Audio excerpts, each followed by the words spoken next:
My name is Vivian Tran. 3 days ago, I was the lead AI architect at Titan Tech. Today, I'm the co-founder of a billion-dollar cybersecurity empire because I laid a trap 6 months before they tried to erase me. I spent 18 months building a revolutionary AI system called Sentinel Shield. It could detect cyber threats before they even began. I poured everything into it, my time, my sanity, my identity. And when it finally worked flawlessly, they called me into a meeting. Not to celebrate, to fire me. They offered a bonus package of $300,000, a pat on the head. For building a system worth billions, they thought I'd walk out with a cardboard box and a forced smile. But they didn't know I'd planned for this exact moment. You ever sense betrayal creeping before it strikes? You ever feel the ground shifting and know it's time to play your final card? If you were in my position, would you fight, would you burn it all down, or outsmart the system from within? Leave a comment. Tell me your move.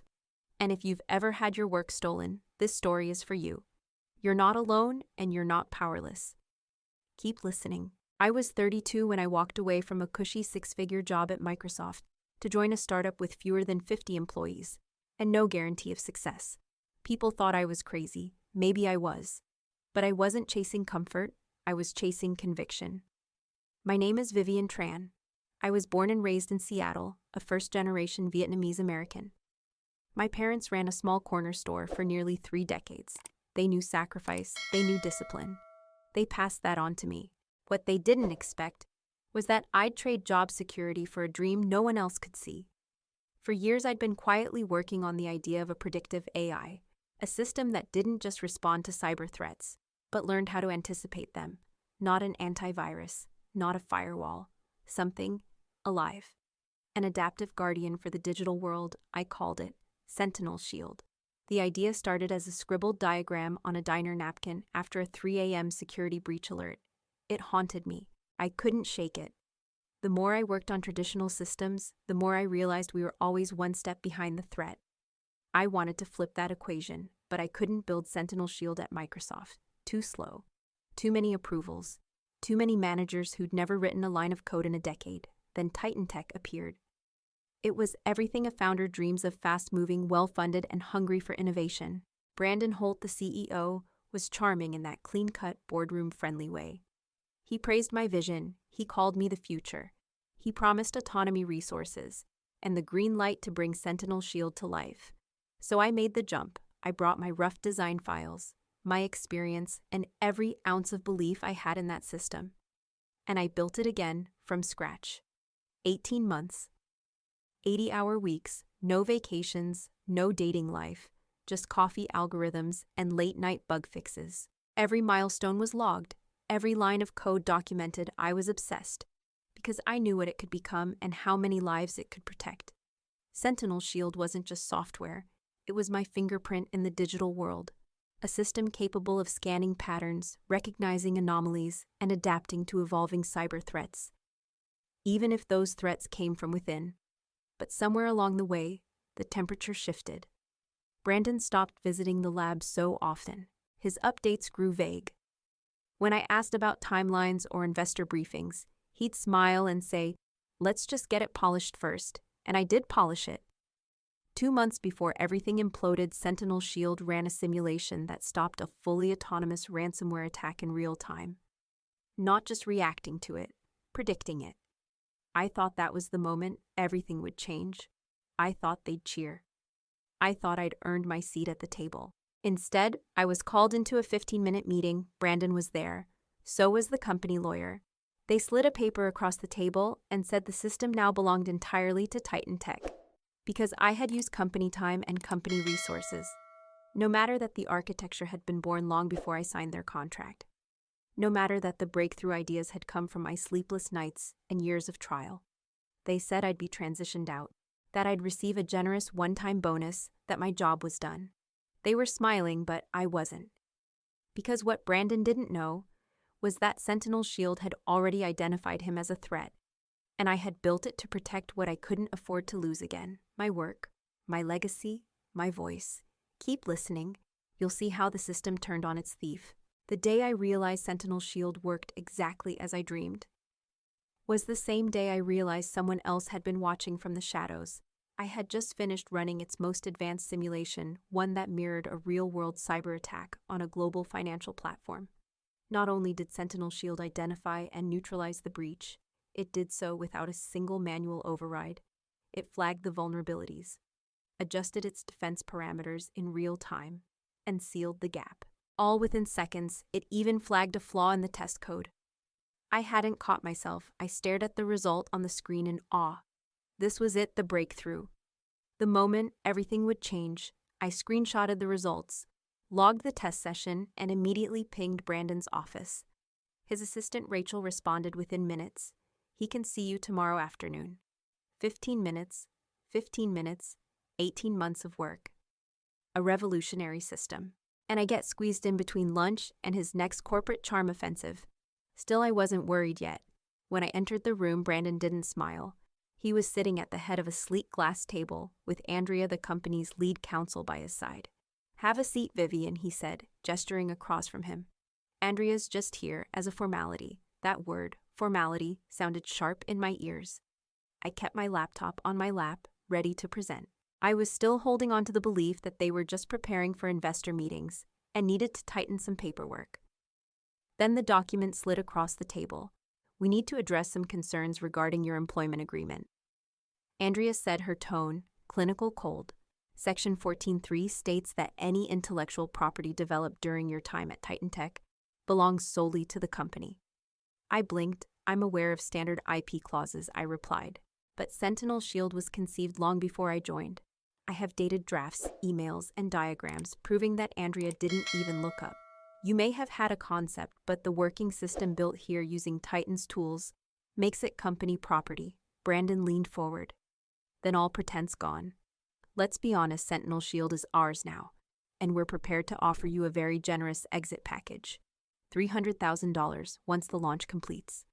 My throat tightened. They weren't just stealing my work. They were laundering it through polite legalese and calling it a win. "That system," I said quietly, "is worth billions." Brandon shrugged. "And it'll earn you far more recognition than you'd get anywhere else. The board thinks your compensation is more than fair."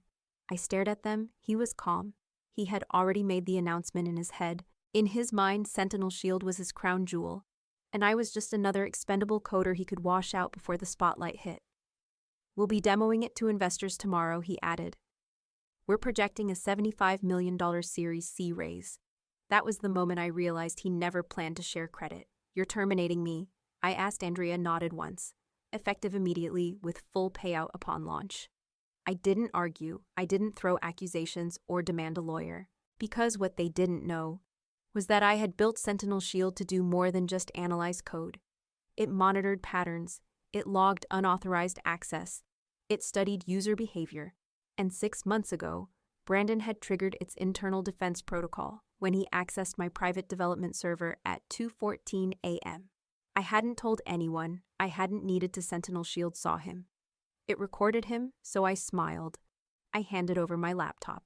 I let security escort me back to my desk like a disgraced employee with a box of mugs and books. But inside that laptop was the seed of the system's awakening, because Sentinel Shield wasn't just protecting networks, it was protecting itself, and it had learned just like I had who the real threat was.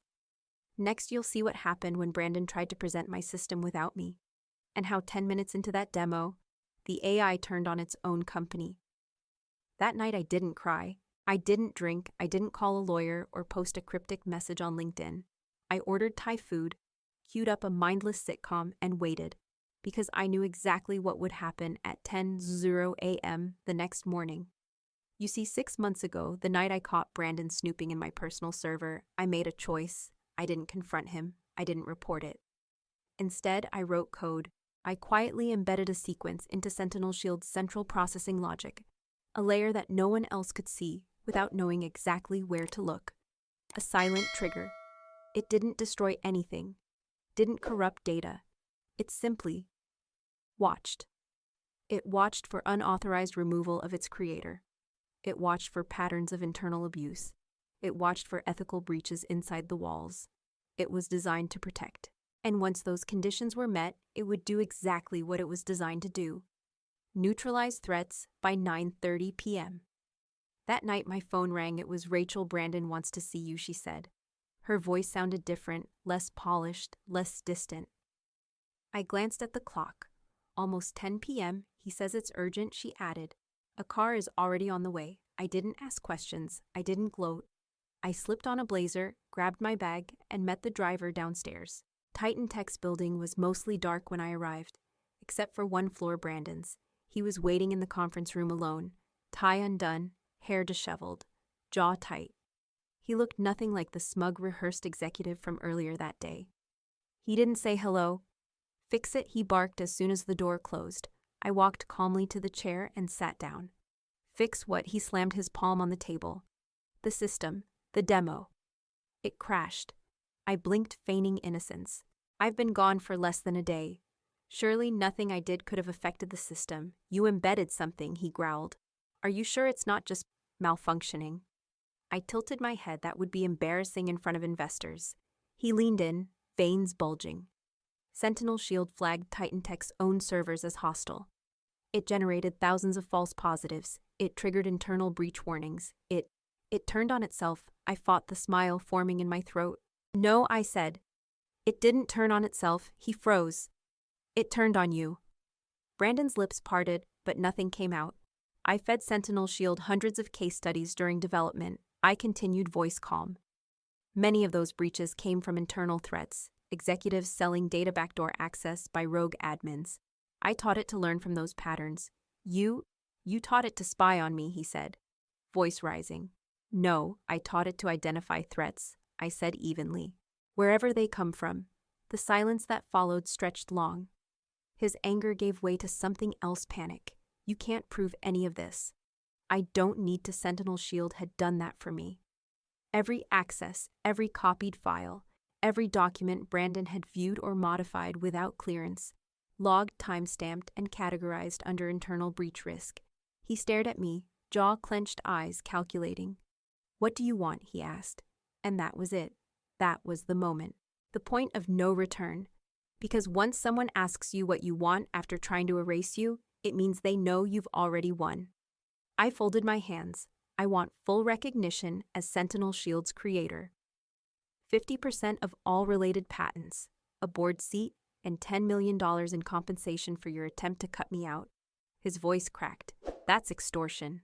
"No," I said, pulling a flash drive from my bag.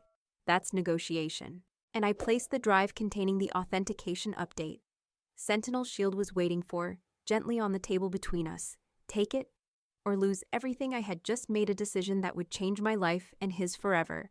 There was no going back now, only forward, and Sentinel Shield was already 2 steps ahead. Brandon stared at the flash drive, like it was a lit fuse. His fingers hovered over it, but he didn't move. "If I take that," he said, "finally, I'm admitting you're in control." I leaned back in my chair. "You're not admitting anything. You're just correcting a mistake." He scoffed. "No investor will ever agree to a co-founder being reinstated this late in the game. It's sloppy. It's chaotic. It's necessary." I cut in. "They'll have no product to invest in, otherwise." He clenched his jaw, ran a hand through his already disheveled hair. "You had this plan the entire time." "No," I said. "But Sentinel Shield was designed to respond to patterns. I just taught it to watch for the right ones." For the next 20 minutes, I let the silence work. He paced, I stayed seated. He asked again if I'd settle for a lower number. Maybe 5 million and a consulting role. I didn't even blink. I built this system. I reminded him I watched it grow from raw code to a self-sustaining intelligence. I know what it can do. More importantly, I know what it shouldn't be allowed to do. That's why I need a seat at the table, not for ego, for control. He finally reached for the flash drive, but paused again. "And if I just don't use it?" he asked. "What then?" "Then Sentinel Shield continues to flag your network as a threat. The system never stabilizes. The demo tomorrow implodes. The reports get leaked, and you become the CEO who stole from his own architect and lost $75 million. The tension cracked. His hand closed over the drive. He nodded once. "Contracts by morning," he muttered. "Bring a lawyer who knows IP law." I said, "You'll need one." The next morning, I didn't walk into Titan Tech with a badge. I walked in with an escort. Rachel greeted me like I was a ghost. eyes wide, mouth opening and closing without words. Brandon was waiting in the conference room again, but this time in a fresh suit. Hair-combed posture, stiff. "Investors will be here in 10, he said. Barely making eye contact, I nodded. I wasn't there to spar anymore. I was there to deliver. The room filled quickly with people in tailored suits, shaking hands, making small talk about IPO windows and cybersecurity trends. When the lights dimmed and the screen lit up, Brandon took the mic first. He gave a polished opener praising the cutting-edge vision behind Sentinel Shield. Then after a small pause, he turned to me. "And it's my privilege to introduce the creator and now Chief Technology Officer of Titan Tech, Vivian Tran." I stepped forward to the soft sound of murmured interest I created. Sentinel Shield to do one thing. I began to protect what matters before the danger becomes obvious. Today we'll show you what that protection looks like. I nodded to the engineer running the test. Sentinel Shield came to life on the screen. Smooth, elegant, seamless. Attack simulations were launched, malware phishing, zero-day exploits. The system read them like a language it had already mastered. One by one, threats were neutralized. Then came the final test, an insider access breach simulation.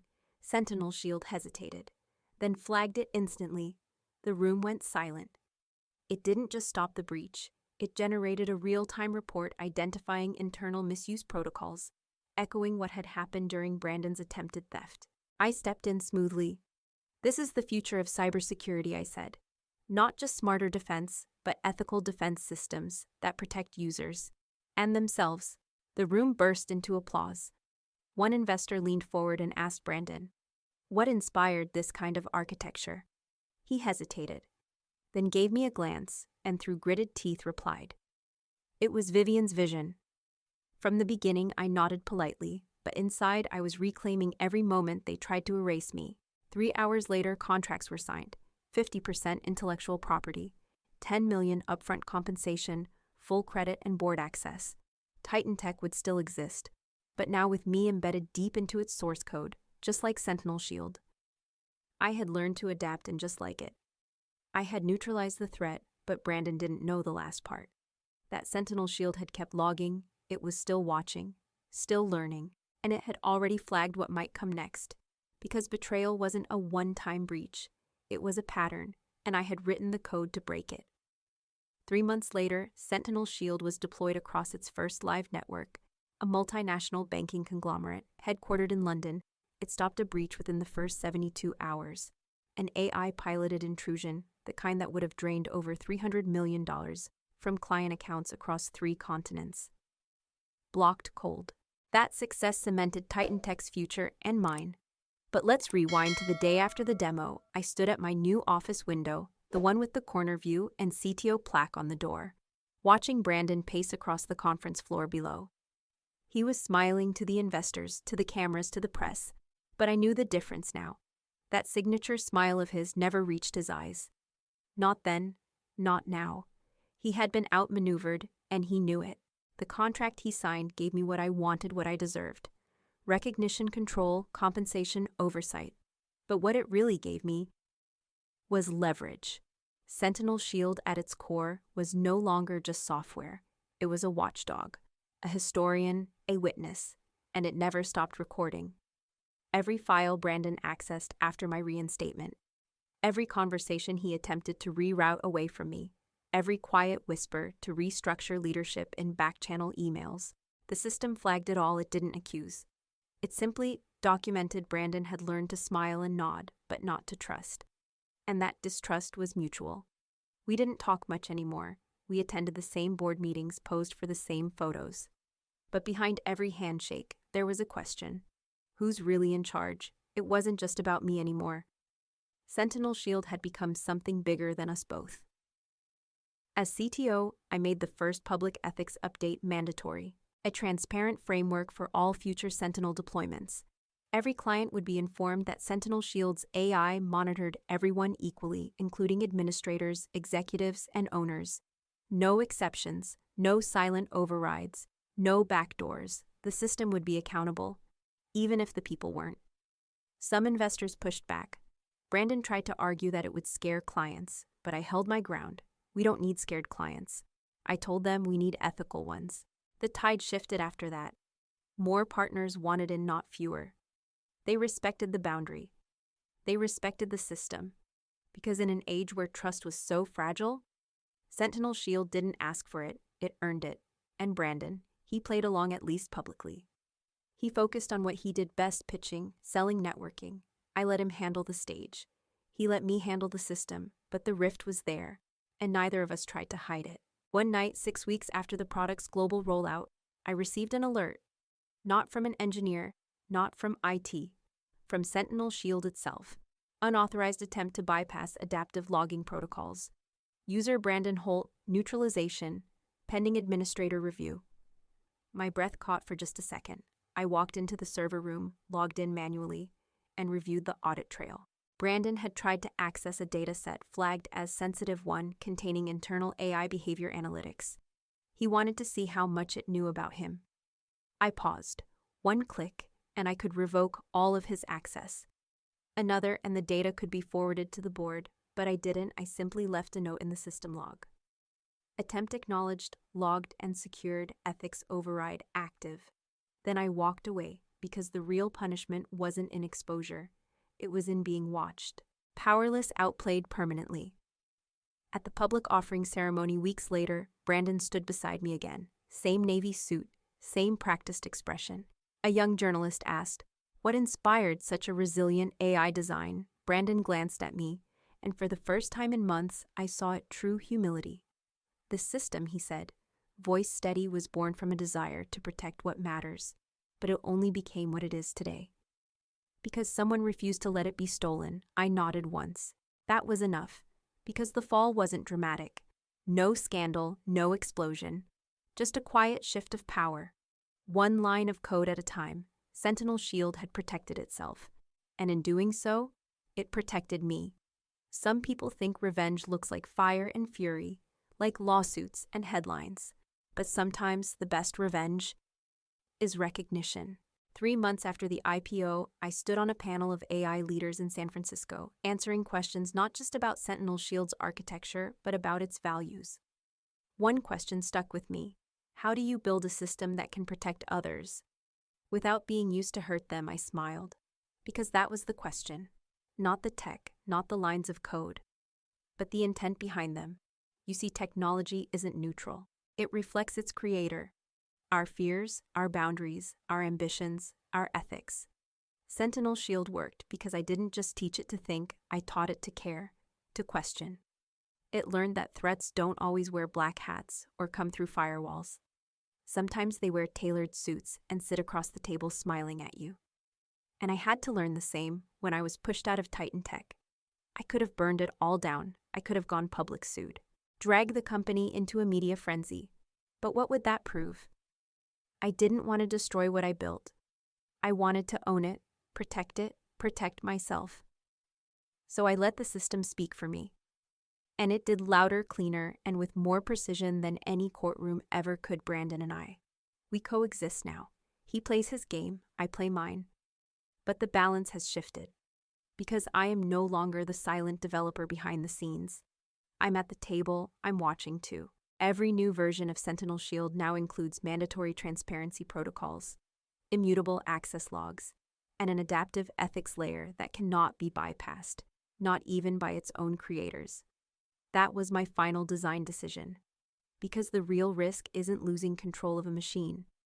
It's when people think no one's watching. Sentinel Shield changed cybersecurity. But more importantly, it changed me. It taught me to stand up when others tried to erase me, to stay calm in the face of betrayal, to outthink the threat, not outshout it. And now when people ask me what makes a system like Sentinel Shield truly secure, I tell them the truth. It's not about code. It's about clarity. Clarity of purpose. Clarity of values. Clarity of what you're willing to defend at any cost.